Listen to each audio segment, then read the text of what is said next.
Hoy te traigo una historia espectacular para que aprendas y apliques en tu modelo de negocios y es la historia de Netflix. Dedicale estos 5 o 10 minutos a este video y te aseguro que vas a aprender muchísimo para despegarte de tu competencia, pero ojo también para estar preparado para una disrupción completa en tu industria. En estos tiempos cambiantes este video viene fantástico. Ahí vamos.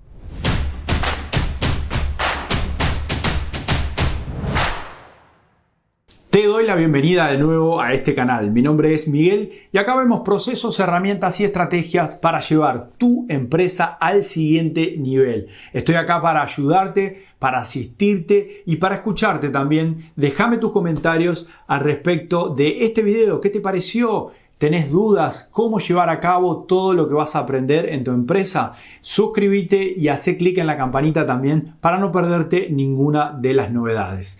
El tema de hoy es transformarse o desaparecer. Y ya que estamos hablando de películas, me encanta usar esta analogía con estos dos gigantes. Uno ex gigante porque desapareció. La analogía es la de la película Titanic. Imagínate esto. Un barco gigante que aparentemente nada lo puede hundir, nada lo puede derrotar y que si se fija un objetivo de llegar del punto A al punto B, un país al otro, atravesar un continente completo, absolutamente nada se va a poder interponer en su camino. Sí, este es el Titanic. ¿Y qué pasó? Se enfrentó con una cuestión imprevista y que pormenorizó, es decir, que no pensó que iba a ser tan importante porque soy inderribable, que fue el iceberg. En este caso, el Titanic, quien hace de Titanic es Blockbuster, la empresa que si tenés menos de 25 o 30 años por ahí, ni siquiera escuchaste hablar. ¿Por qué? Porque desapareció de la faz de la Tierra. Y el otro, el iceberg, es el Netflix. Es Netflix, nuestro querido Netflix, nuestra querida plataforma. Digo querida porque sea que te gusten las películas, sea que te gusten las series, los documentales, tiene contenido incluso propio. Ahora, ¿cómo pasó ser Netflix de una empresa que, ojo, vendía DVDs a ser un gigante de las producciones? Ojo, producciones. Entonces, ¿qué pasó? Cambió su modelo de negocio. ¿Cómo hizo para enfrentarse con alguien muchísimo mayor y derribarlo? Y ojo, transformarse o desaparecer. Ese es el concepto del video del día de hoy que quiero transmitirte. Anda escuchando la historia, te voy a ir contando obviamente los puntos interesantes. Entre medio pasaron un montón de cosas, hay incluso mitos urbanos de cómo apareció Netflix en la escena, pero anda escuchando la historia, anda tomando nota y además anda pensando cómo aplicarlo en tu modelo de negocios. Antes que nada te cuento que te voy a ir tirando algunos indicios durante la historia, algunas palabras claves, algunas cuestiones que voy a ir haciendo énfasis para que vayas tomando nota, vayas pensándola y no dejarte hasta el final del video, porque verdaderamente está repleta esta historia de cuestiones aplicables a cualquier tipo de negocio. Vamos a remontarnos primero al año 1997. Pensá, en ese año era relativamente nuevo este tema de los DVDs, este formato que había sustituido, pero todavía no por completo, al VHS. Si por ahí me estás escuchando y en esa época decís, bueno, no, acá no, realmente te estoy hablando de la historia de Estados Unidos. En ese momento, el Titanic, el inderribable, era Blockbuster. Que si tenés una edad entre 25 y 30 años, como te decía, por ahí ni siquiera lo escuchaste hablar. Pero para que sepas y tengas en cuenta, es una empresa que ha llegado a tener en sus momentos de gloria más de 17.000 tiendas alrededor del mundo. Decenas de miles de empleados. ¿Pero qué pasó?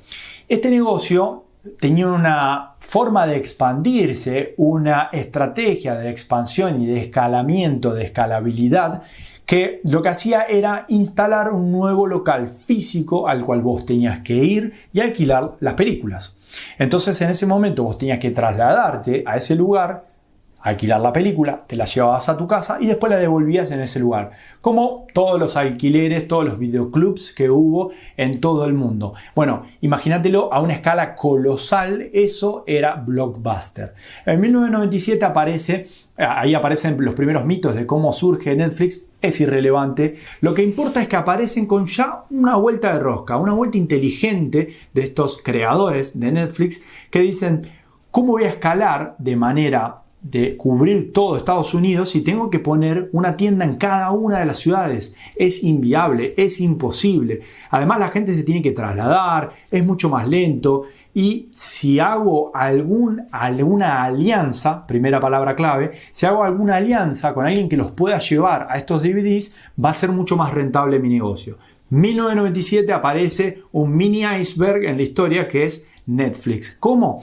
Enviando a través del correo postal los DVDs. O sea, vos pedías a través de una página web, pedías el tema del DVD que te interesaba en un catálogo online, ya primera innovación para ese momento, muy importante. Te estoy hablando antes de la burbuja de las .com. Entonces vos pedías, esto no era un servicio para todos, claro, y te mandaban por correo la película. La terminabas de ver y la enviabas de nuevo por correo. Entonces ellos tenían un solo almacén en donde tenían todo su stock de películas. 1997 ya empiezan a hacer una mini disrupción en la industria de las películas en el hogar. En ese año ocurre algo curioso. Entre 1997 y 1998 se empiezan a hablar y Netflix se pone en contacto con Blockbuster. Te decía que la primera palabra clave acá era alianza, alianza estratégica, uno de los puntos del Canvas de propuesta de valor que has visto innumerables veces si es que te has enfrentado con un Canvas alguna vez. El Canvas de Osterwalder, si no sabes lo que es, déjame un comentario y hacemos un video al respecto, en donde se quieren comunicar con Blockbuster y decirles, mira, nosotros la tenemos muy clara con esto de enviar los DVDs y vos todavía ni tenés DVDs. ¿Por qué no aunamos nuestras fuerzas y nosotros ya tenemos esta alianza con el correo? Vos seguís alquilando tus DVDs, te llevas una porción de esto, win-win, ¿no? Cierra por todos lados. Blockbuster lo saca corriendo y dice, ¿ustedes quiénes son? No necesitamos de su ayuda, nosotros somos gigantes y esto del DVD no va a ser un éxito, van a seguir los VHS, el DVD no lo quiere nadie. Bueno, se lo sacan encima y ojo, tampoco le prestan atención al DVD, al nuevo formato que después por muchos años fue verdaderamente lo único que se utilizó. Entonces también ahí aparece la segunda enseñanza, que es de mirar, de observar, por lo menos escuchar modelos de negocio que hasta ese momento o te pueden parecer una locura o te pueden parecer que no se pueden adaptar a tu negocio, pero hay que por lo menos escucharlos, tenerlos presentes, porque siempre que hay una disrupción, esto viene desde el rinconcito chiquitito, viene creciendo de a poco y un día para el otro, ¿qué pasó acá? ¿Cómo me encontré en esta situación?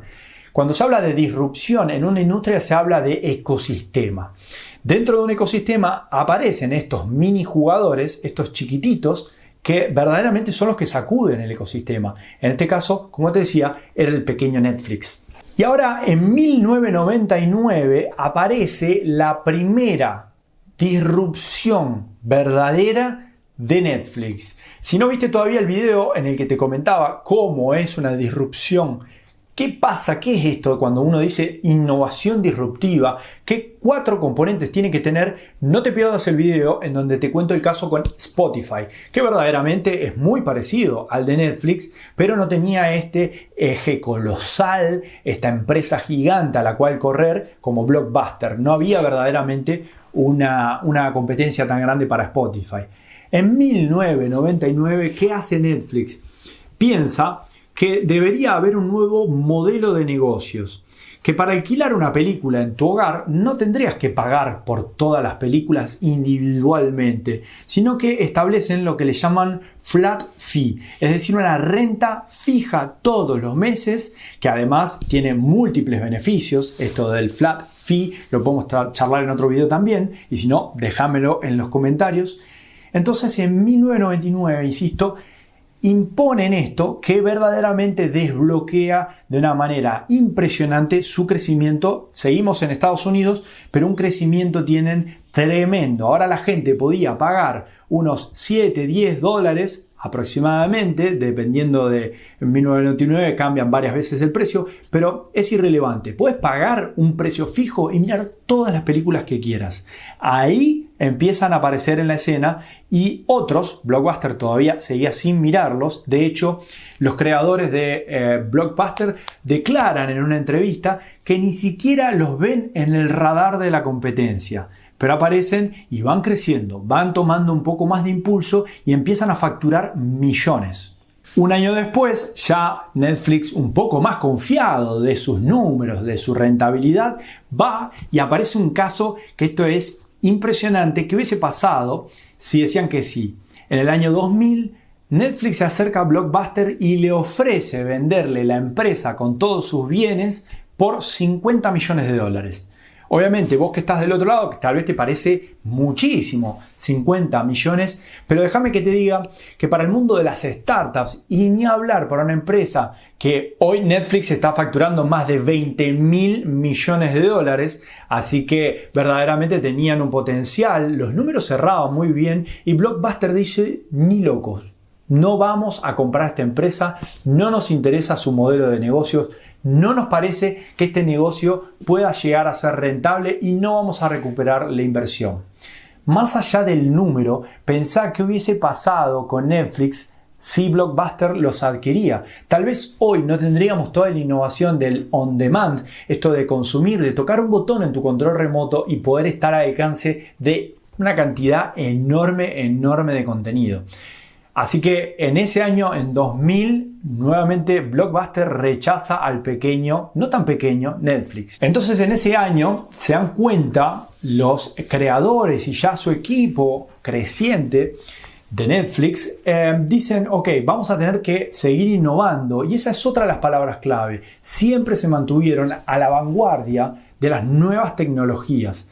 En ese momento, no es que aparece, sino que en ese momento Netflix empieza a hacer uso de la inteligencia artificial y del Big Data. Esto que habrás escuchado muy probablemente. Y ellos dicen, ok, ¿cómo podemos llevar al Big Data y a la inteligencia artificial y al Machine Learning todas cuestiones que, si escuchaste alguna vez hablar de la nueva revolución industrial que estamos viviendo, la Industria 4.0, habrás escuchado hablar. Pero esto te estoy hablando en el año 2000.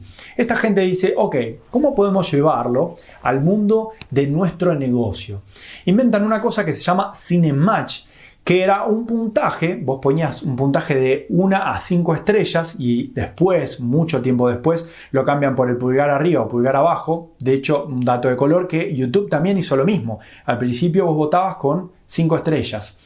Y en base a eso, en base a lo que vos votabas, en base a qué actores estaban en esas películas, qué productores, qué tipo o género cinematográfico estabas viendo, aparece esto de Cinematch, que realmente los catapulta a la gloria, al menos en Estados Unidos, con sugerencias, por más que no eran tan buenas las sugerencias, pero sugerencias al fin de entenderme a mí como consumidor. Entonces, te insisto siempre con esto, la experiencia del consumidor es clave, tienes que estar siempre en tu núcleo de tu negocio. Tu modelo de negocio tiene que tener la tecnología y la experiencia del consumidor como núcleo.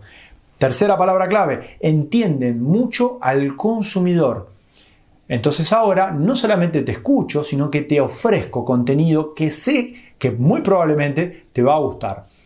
Y una cuestión muy particular de Netflix en esa época es que dicen, ok, ¿qué pasa si abrimos y planteamos retos de innovación abierta, planteamos retos para la gente, para la comunidad y que nos resuelvan estos problemas que tenemos? Sabemos que Cinematch no es tan bueno, así que otra palabra clave, la cuarta, sería humildad, si se quiere. Saber que tenemos falencias o cuestiones que mejorar, veámoslo así, cuestiones que habría que seguir trabajando.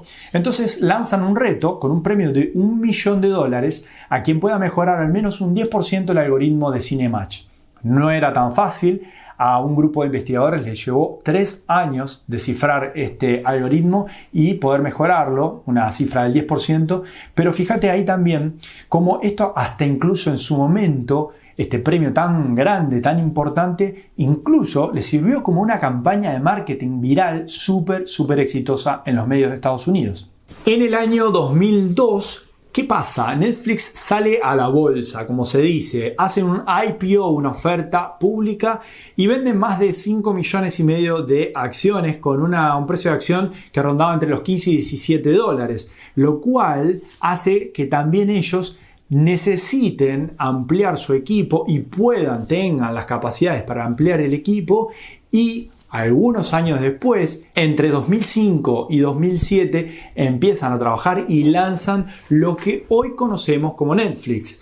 Yo te venía comentando que vendían DVDs, no te estaba hablando de otra empresa, era la misma, de hecho el logo era muy parecido o igual.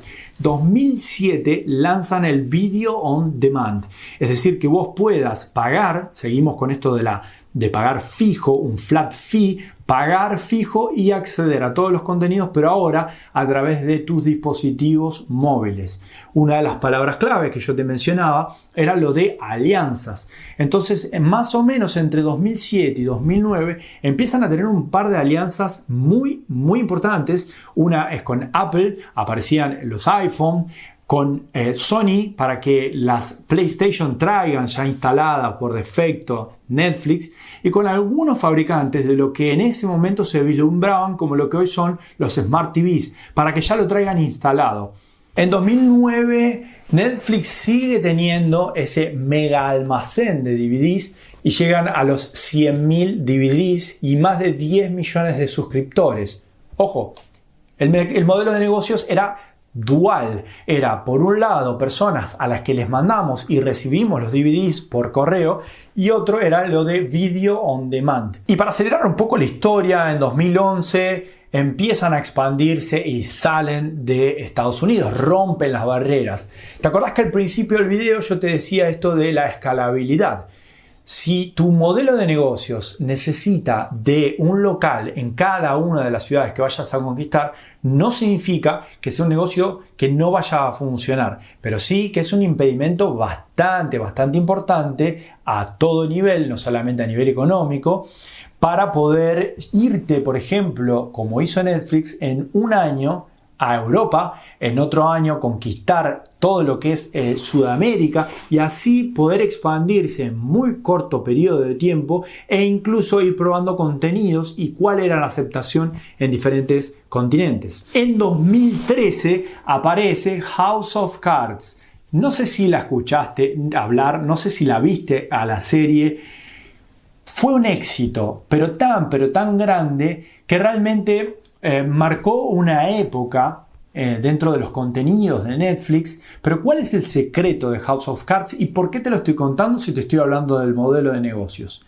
Por dos cosas. La primera, House of Cards es una producción de Netflix. Es decir, que ellos, si tenían dos modelos de negocio, ahora tienen una arista más dentro de su modelo, que vos tenés que pensar a la empresa siempre como que dentro de la empresa podés tener diferentes ofertas, diferentes propuestas de valor para diferentes segmentos de clientes. Entonces aparece House of Cards dentro del plano del Big Data. Ya te lo había mencionado, pero ¿qué tiene que ver esta serie con el Big Data? Quédate tranquilo, quédate tranquila, que esto que te voy a mencionar son datos anónimos. Pero ¿qué pasa cuando vos mirás Netflix? Se están recopilando muchísimos datos de cuándo pausás, de cuándo volvés, cuánto tiempo te tomó pausar, en qué parte del capítulo, cuántos capítulos seguidos viste, de qué actores, de qué productores, de qué género, cuántas películas mirás en la semana, mirás más series, qué te gusta, la animación, la acción, el suspenso, los thrillers. Todos esos datos van a parar a una gigante base de datos. Esto del Big Data, estamos hablando de cantidades colosales de datos. Ahora, si vos a una capa de datos le das un contexto, se transforma en información. Y esa información, además, la podemos correlacionar y la podemos transformar en conocimiento. ¿De qué? De nuestro mercado, del comportamiento de nuestros consumidores. Esto fue lo que hizo durante varios años Netflix, juntando y recopilando datos, transformándolos en información y finalmente en conocimiento. Sabían que al mercado estadounidense le iba a gustar una serie con ciertos componentes y tintes políticos, con Kevin Spacey y otros actores de tal tipo de trama y directamente cuando se filma una serie se hace un piloto. De hecho, muchas series, el capítulo número 1 se llama piloto, y se hace generalmente unos poquitos capítulos, 3, 4, como para probar, a ver cuál es la tasa de la audiencia, cómo va fluctuando y después vemos si se sigue. House of Cards directamente tuvo contrato para varias temporadas. ¿Y por qué se sabía esto? ¿Y por qué te lo cuento? Bueno, para que te des cuenta que el uso de la tecnología en estos casos trasciende lo que verdaderamente son los datos para llegar a un punto de favorecernos una nueva entrada a un nuevo modelo de negocios. Netflix, gracias a estos datos, pasa de ser alguien que te llevaba un DVD a través del correo o alguien que te mostraba contenidos de otros a través de un video on demand, a través de la pantalla de tu computadora, a darse cuenta que es muchísimo más rentable hacer sus propios contenidos y ya sabían en gran medida, con alto nivel de probabilidad, que iba a tener una alta tasa de aceptación, en este caso la serie House of Cards. Para ya ir terminando la historia y te cuento una de las grandes alianzas, que era la primera palabra clave que te mencionaba al principio de la historia, la hace con el gigante Amazon. ¿Por qué? ¿Te pusiste a pensar alguna vez cómo funciona Netflix? Aparecen los nuevos botones en los controles remotos. Fíjate que con un clic ni siquiera tengo que prender el televisor, la hacen mucho más fácil. Hablábamos de la experiencia del consumidor. Ahora yo aprieto ese botón. ¿Qué pasa? ¿Cómo ese contenido llega a mi televisor, llega a mi pantalla de la computadora, a mi celular, a mi tablet, lo que sea? ¿Dónde está ese contenido? ¿Dónde está esa información? Sí, está en la nube, pero ¿dónde? Además, ¿cómo puede haber tanto contenido? Bueno, todo esto lo pensó en su momento el grupo de ingenieros de Netflix. Desarrollaron una tecnología de la cual el stack completo de tecnología es muy interesante y no viene al caso para este canal porque sería un tema muy técnico y no tanto de negocios, pero se asocian a quién van a buscar al mejor. Se asocian con el mejor, con Amazon, que en ese momento ya era innegable que este pequeño iceberg se había resultado en un gigante y que había tumbado. ¿Por qué? Porque en el año 2010 se declara en quiebra Blockbuster, el que ahora resulta el desaparecido de la historia hoy por hoy. Así que en ese momento aparece la última de las grandes alianzas de Netflix. Las palabras claves para resumir esta historia, que es interesante, pero que vos mismo en tu negocio podés empezar a implementar, no importa cuál es el negocio. Si no me seguís en Instagram, ahí estuve publicando cómo y cuáles son las empresas que pueden aplicar transformación digital. Y la respuesta es todas. ¿Pueden todas las empresas aplicar transformación y un proceso de este tipo? Y la respuesta es un rotundo sí. Así que no hay excusas. Muchas de las herramientas que vas a ver en este canal, como por ejemplo, vas a ver el video también de CRMs y otro tipo de herramientas, procesos y conocimientos para mejorar también las capacidades y las competencias digitales. Muchos de estos son gratuitos. Así que no hay excusas. Las palabras claves, como te dije en toda esta historia, fueron las alianzas estratégicas, también la humildad a abrir un poco el juego y a intentar buscar también mejorar nuestros procesos claves, tener siempre en la vista la experiencia excelente del consumidor y también poner siempre como nuestro núcleo de modelo de negocios a la tecnología. Si te gustó la historia, si te pareció interesante, si te gustó y aprendiste también algo aplicable o si también te quedan dudas, déjamelo en los comentarios, suscríbete, apretá el botón de la campanita para no perderte ninguna novedad y nos vemos como siempre en el próximo video.